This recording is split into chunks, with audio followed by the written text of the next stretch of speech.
Nous allons donc maintenant aborder la deuxième partie qui va traiter de cette opération, donc la laryngectomie totale, et de ses conséquences.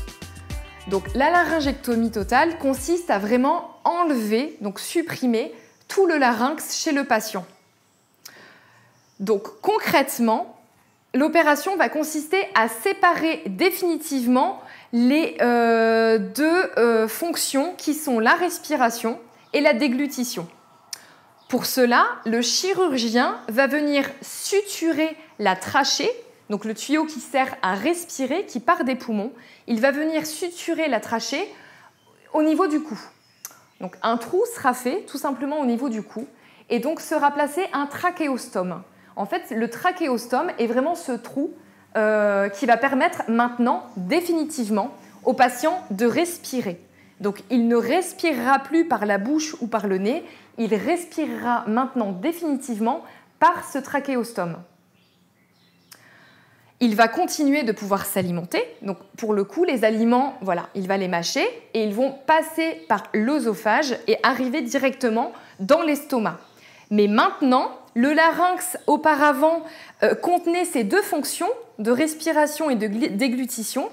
Suite à l'ablation, donc le fait d'enlever le larynx, le chirurgien va suturer la trachée au niveau du cou, ce qui va séparer définitivement la partie respiratoire de la partie déglutition.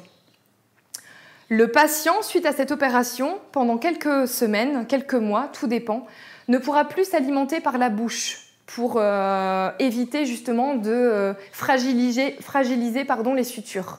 Donc on va lui poser une sonde nasogastrique, donc une sonde qui va passer par le nez, qui va arriver directement dans l'estomac.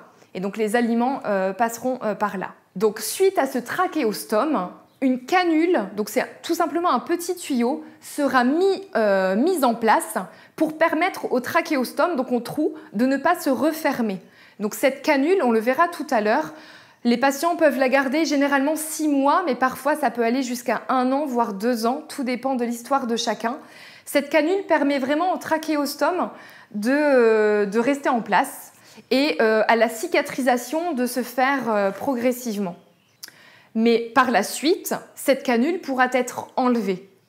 Tout comme lorsque l'on se perce les oreilles, les enfants généralement gardent une boucle d'oreille qui permet d'agrandir le trou pour pouvoir mettre une boucle d'oreille plus tard.